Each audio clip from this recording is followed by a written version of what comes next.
Imana ishimwe cyane ko yongeye kunshoboza kuri uyu munsi kongera gusangira namwe ku byanditswe byera. Izina ryayo nirihabwa icyubahiro. Nizere ko mwese mukomeye aho muri, kandi Imana ishimwe cyane ikomeje kubarinda, kuturinda twese. Nukuri tubeshejweho nayo. Nkuko nsanzwe mbikora, reka mbanze nsenge niragize mu maboko y'Imana mbere yuko mbanza gusoma mu byanditswe byera. Data wa twese uri mu ijuru, nje imbere y'ubwiza bwawe nkusaba kugira ngo ubane nanjye muri kano kanya ngiye gusoma ku byanditswe byera. Ndakwinginze Data kugira ngo umpe imbaraga, unshoboze muri byose, ntaba ari igihe mvuga ahubwo aba ari wowe wivugira, ugushaka kwawe ariko gusohoza Mwami. Mwuka Wera ndakwinginze kugira ngo ubane nanjye kuva ntangira kugeza igihe ndibuze kurangiriza. Ni mu izina rya Yesu Kristo mbigusabye Mwami, amen. Katurimba akarimbo gatoya. This is my desire, to honor you, Lord, with all my heart I worship you. All I have within me, I give you praise. All that I adore is in you. Lord, I give you my heart, I give you my soul. I live for you alone, every breath that I take, every moment I'm awake. Lord, have your way in me, and I will live, and I will live for you, and I will live, and I will live for you. Lord, I give you my heart, I give you my soul. I live for you alone, every breath that I take, every moment I'm awake. Lord, have your way in me. Hallelujah. Amen, amen.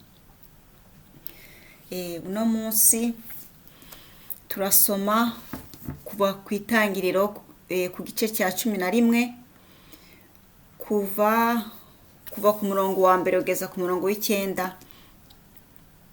Igice cya 10 nagisimbutse kubera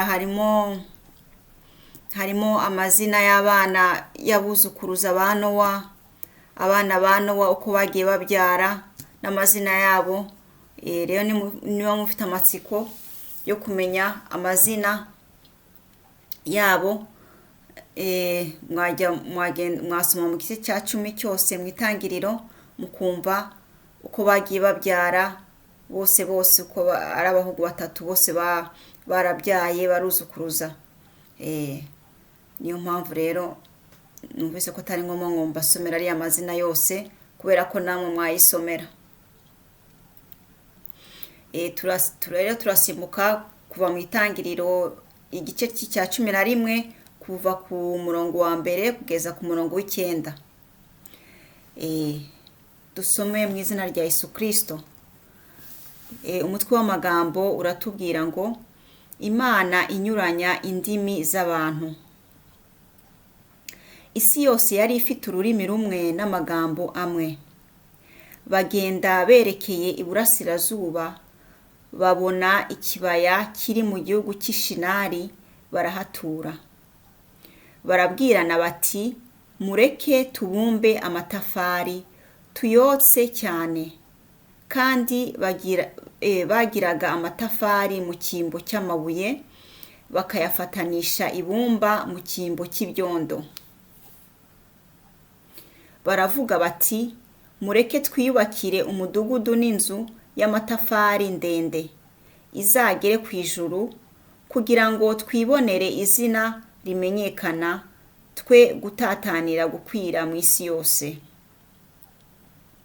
Uwiteka amanurwa no kureba umudugudu n'inzu ndende abana b'abantu bubatse.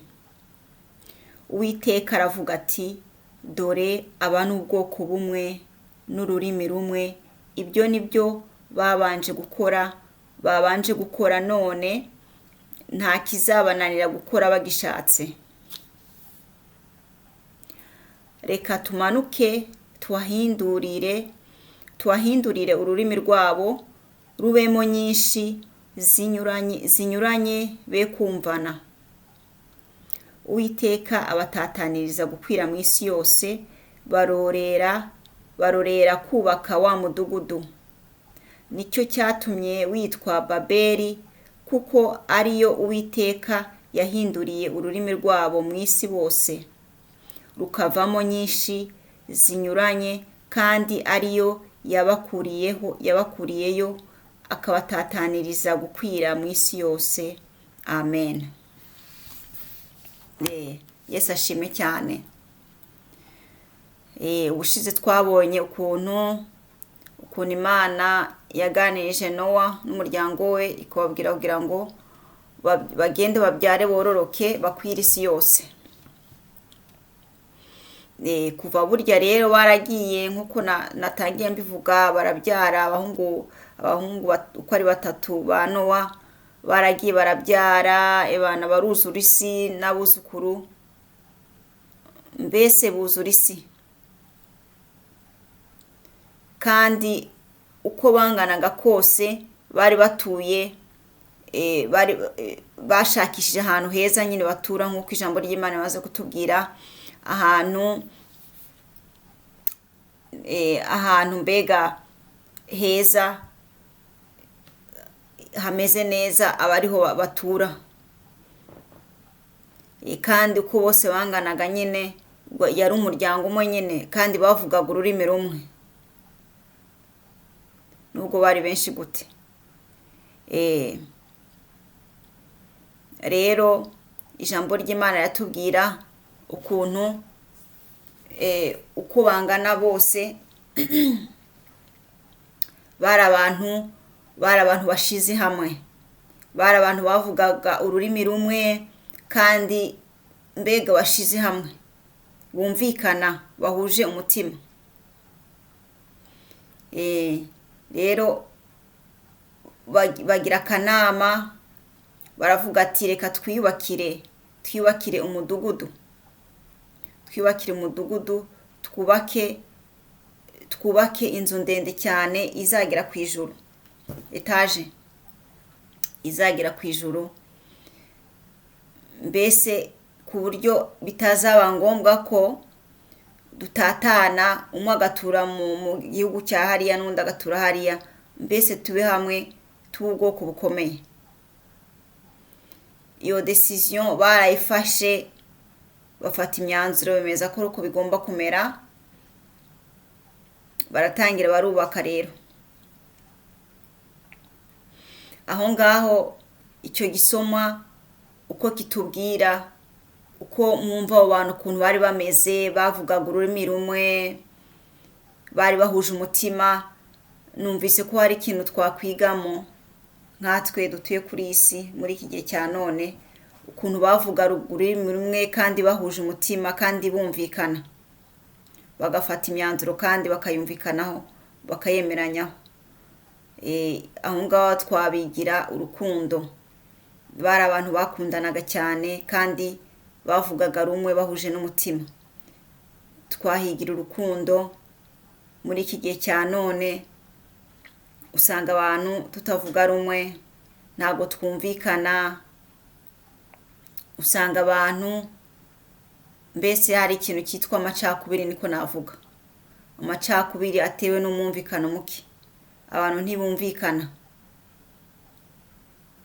Umwe avuze ati nzamutse hariya, undi avuze ati genda amanutse. Umwe avuga ati ngiye iburyo, undi aravuga ati ngiye ibumoso. Mbese muri iki gihe cya none habuze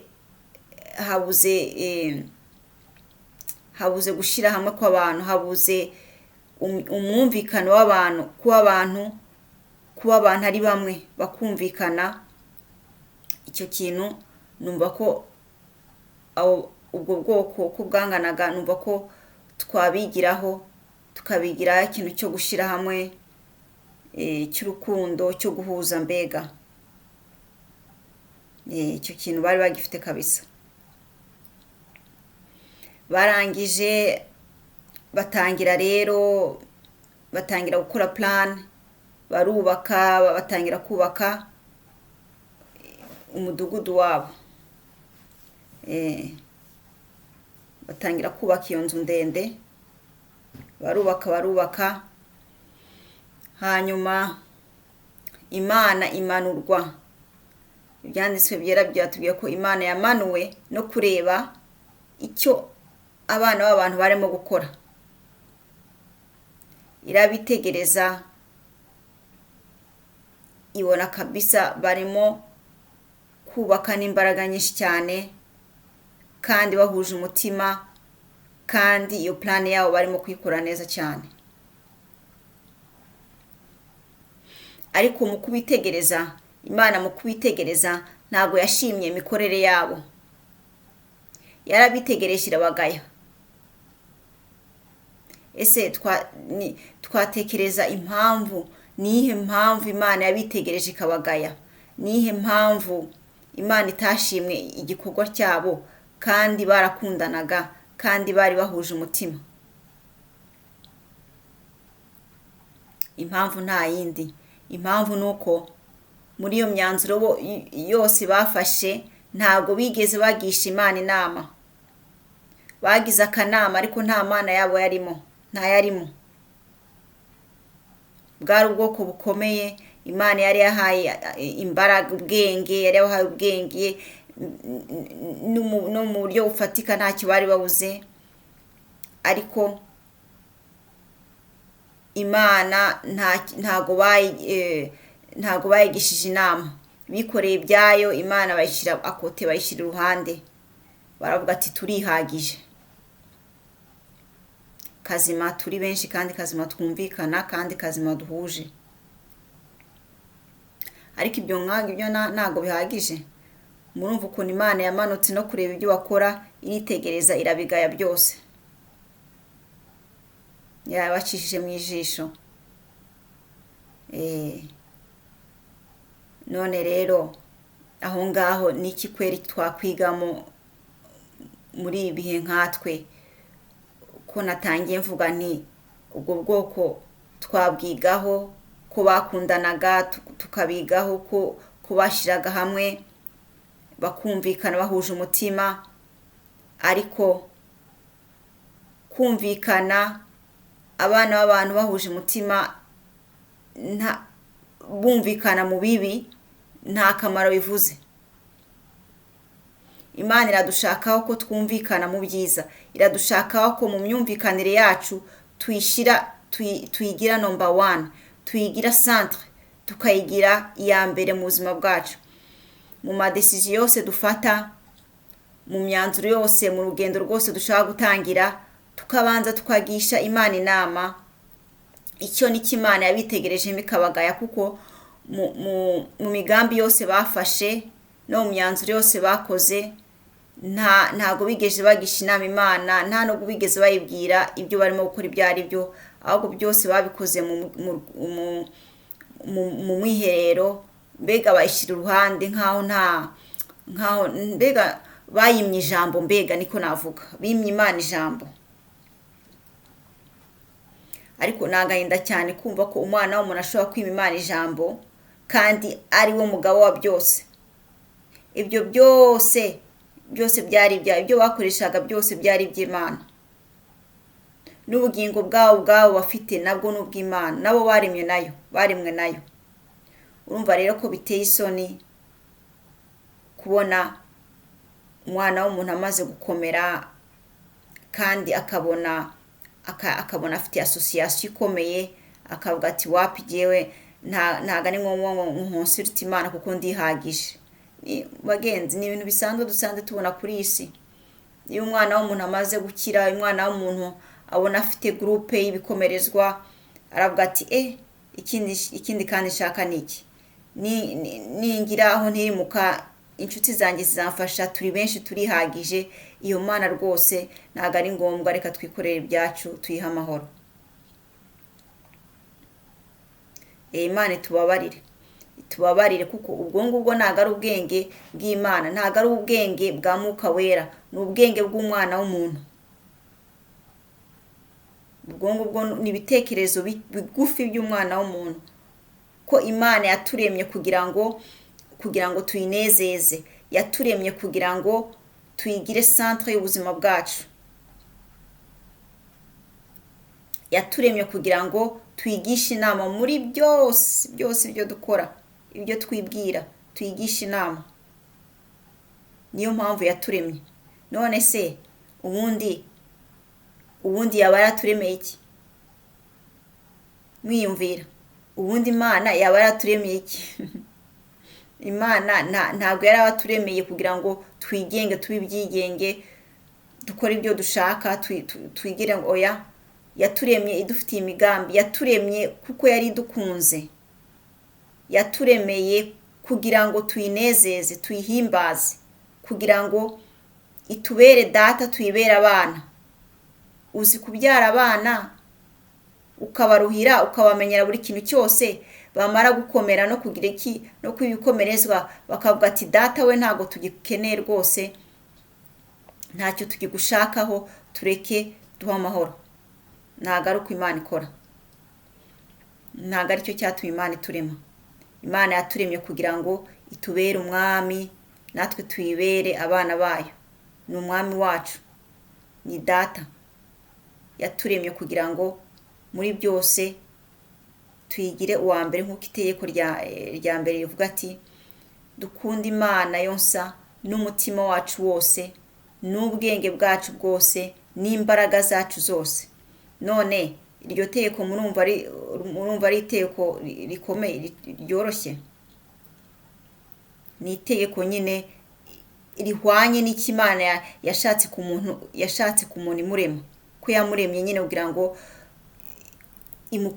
umwana w'umuntu akunde Imana yiwe n'umutima we wose. Mu byo tujyamo byose Imana ikaba ari ibi ya mbere, mu byo twiyumvira byose tugashyira Imana imbere, mu maproje yacu yose tugashyira Imana imbere, mbese tukayibera abana, nayo ikatubera data, nta kindi. Icyo ni cyo yaturemeye, kandi yaturemeye nyine kugira ngo tuyumvire, tuyubahe, nk'uko buri mwana wese agomba kubaha umubyeyi we, nayo ni uko ibimeze, nayo tugomba kuyubaha, kandi nibwo bushake bwayo, tukubaha ibyo itubwiye, nyine tukayigira iya mbere mu mitima yacu. Imana yaramanutse irabagaya, iravuga ati bano bantu bavuga ururimi rumwe, bahuje umutima, iki ni cyo gikorwa cya mbere bakoze.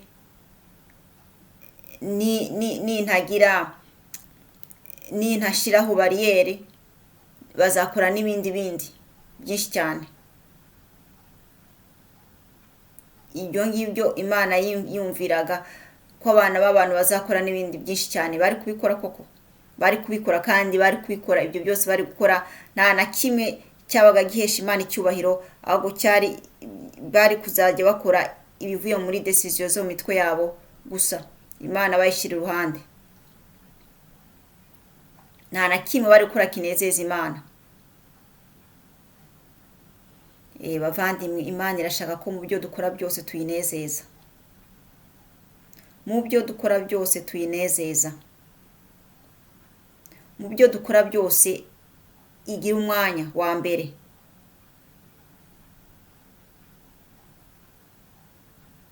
N'ikimana idushakaho, ntabwo idushaka ko twitegeka, tubibyigenge. Ntabwo ari cyo yaturemeye, ntabwo ari cyo yaturemeye. nk'abemera Imana, bemera Yesu Kristo nk'umwami wabo n'umukiza, niyo nzira tugomba gukurikira. Ntabwo ariko bose kuri iyi si hari imana nyinshi, ariko abemera Yesu Kristo nk'umwami wabo n'umukiza wabo, ni uko nguko bimeze, ni uko nguko byifashe. Hari Imana yaturemye kugira ngo tuyigire iya mbere, hari Imana yaturemye kugira ngo tugire disipurine, tuyubahe, tuyibere abana, nayo itubere umubyeyi.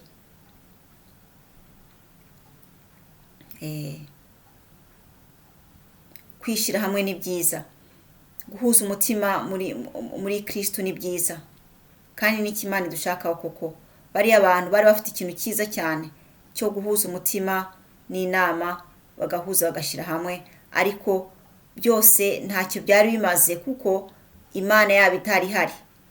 Ntacyo bimaze mu byo dukora byose, nubwo twaba dukomeye gute, nubwo twaba twumvikana gute, ariko nta Mana irimo, nta na kimwe byaba bimaze. Nko mu buzima busanzwe hari abantu usanga bakundanira ibintu byinshi, ugasanga abantu barakundana kubera bahuje amagambo. Ibyo tubivuge gutyo, barahari. Hari abantu bakundana kubera ko bahuje amagambo yo kuvuga abandi, amagambo yo kuvuga gusa, ari ibintu bidahesha Imana icyubahiro. None uwo rukundo ni urukundo rwaki? Iyo ni inyo nyabaki yo gukundana kubera ko muhuje amagambo, yo gukundana kubera guhuza gusangira inzoga, yo gukundana kubera guhuza ibigeso bitandukanye byinshi, kwiba, mukaba murabihuje, ugasanga abantu bakundaniye ibyo bintu. Akenshi usanga umuntu agenda ahantu hasa nkawe. Hari umugani uvuga uti ngo mbwira inshuti zawe nkubwire icyo uri cyo. Group irimo idefinisa icyo uri cyo. Inshuti zawe zidefinisa umuntu uko uriwe. Twese kandi nuko bimeze. Rero niba dushaka kunezeza Imana, niba ko twaremeye Imana kandi tukaba dushaka kunezeza Imana, ni ugushaka inshuti zihesha Imana icyubahiro, ni ukujya mu magroupe ahesha Imana icyubahiro.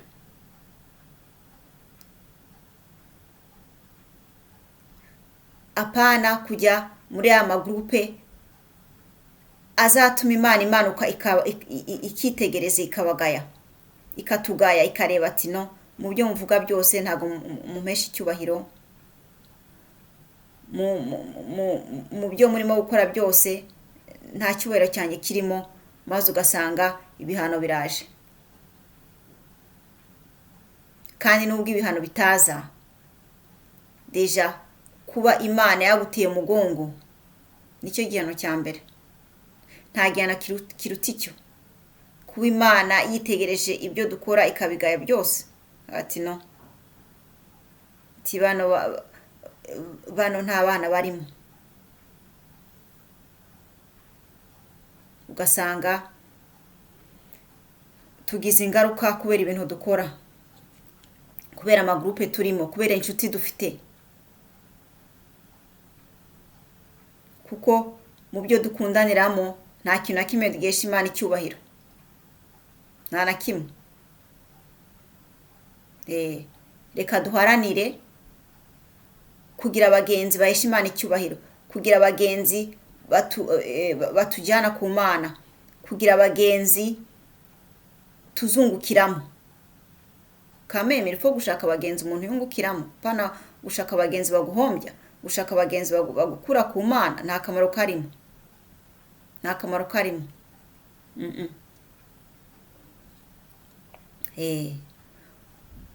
Hama dukomeje muri icyo gisoma, Uwiteka yaramanutse arareba, agaya imirimo yabo. Arangije icyo yakoze yaravuga ati aba bantu ubwo bameze batyo, bakoze icyo kintu, n'ibindi bazakurikizaho gukora ni byinshi kandi bizasuzuguza izina ryanjye. Irangije ifata decision, ifata imyanzuro yo guhindura ururimi rwabo rumwe bari bumvikanaga, ikaruhinduramo nyinshi cyane, nyinshi. Murebe izi ndimi zose ziri kuri isi uko zingana, ni nyinshi, ntabwo navuga ngo zingahe, nta n'izo nzi umubare wazo. Imana uko banganaga barimo kubaka aho ngaho, ko ari kandi bari benshi, inyuranye indimi, ururimi rwabo, buri muntu wese yabwira mugenzi ati mpitafari, avuga ati arimo kumbwira iki? Mbese nk'umuntu uvuga igishinwa akavugisha uvuga ikinyarwanda cyangwa ikirundi, ubuse ntabwo mwumvikana. Nuko rero Imana isambura imigambi yabo gutyo, barangije babona ko nta bundi buryo, uwo bavuganye wose bagasanga arimo kuvuga urundi rurimi, ugasanga ntibumvikana, mbega birabacanganya. Barangije bareka kubaka kwabo, barabyihorera.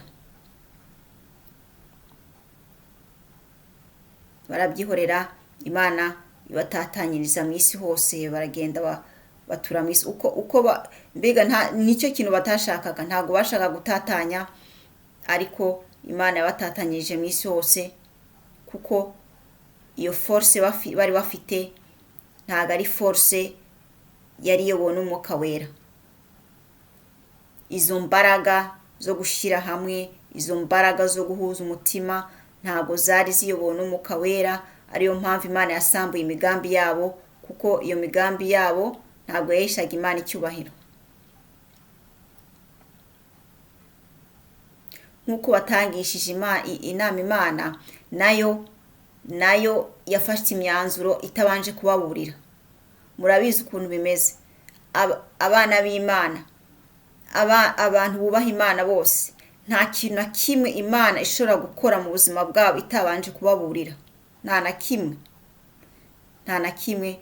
Ariko kuko bari basuzuguye Imana, kuko bari bayishyize apart, bari bayishyize iruhande, nayo iravuga ati nanjye ndafata imyanzuro ntawe mbanje kuburira. Irangije ifata iyo myanzuro, biretruva nta n'umwe wumvikana n'undi, kandi bayoberwa aho biturutse, birabayobera nyine. Nuko nguko Imana ikora. Abubaha Imana bose, abagenda nk'uko Imana ibishaka, bubaha Imana, nayo ibagira inshuti, baba ari inshuti y'Imana deja, ko baba bazi n'iby'Imana, baba bazi Imana irababwira ibitekerezo byayo, irababurira kati gutyo bimeze gutya, ikababurira byose, ikababwira nta mabanga ari hagati y'Imana n'abayubaha, nta n'ikintu kibatungura, nta gihari. Ariko iyo turimo gukora amaproje Imana itazi, tutabanje kubwira Imana, twigize ibyigomeke nyine, twibonye ko twihagije, usanga twinjiye mu bintu biri danje, ugasanga iyo migambi yacu ntago twafashe, iyo migambi ntago isohoje amahoro. Nk'uko ubwo bwoko bwari bwafashe umugambi wo kubaka inzu ndende, ariko ntabwo umugambi wabo wasohoje amahoro, warapfuye. Rero bagenzi, niba twifuza ko tubaho neza kuri iyi si, niba twifuza kubaho neza kuri iyi si,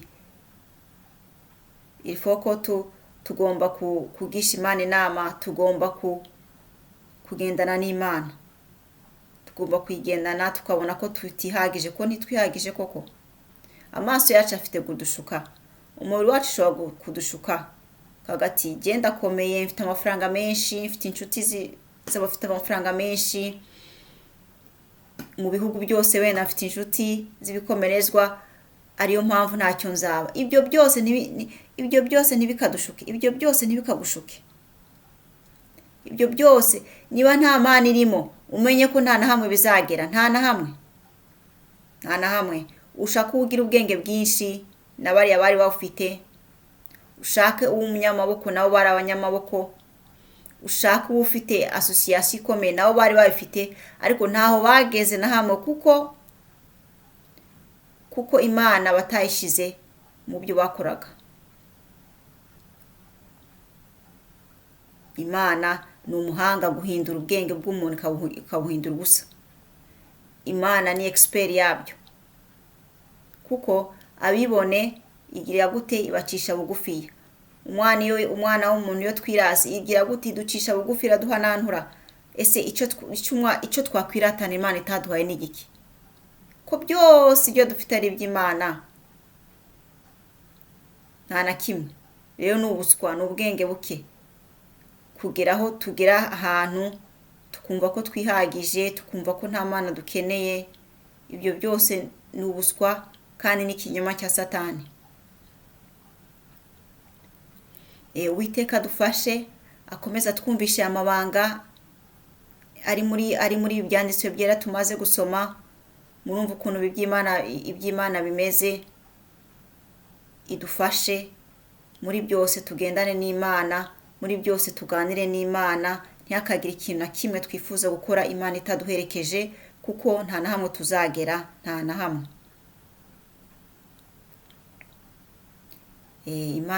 Umwami Yesu Kristo abahezagire, akomeze abarinde n'imiryango yanyu, akomeze abumvishe ibyanditswe byera.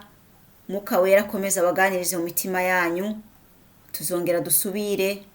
Umwami Imana nimbashisha. Amen, amen.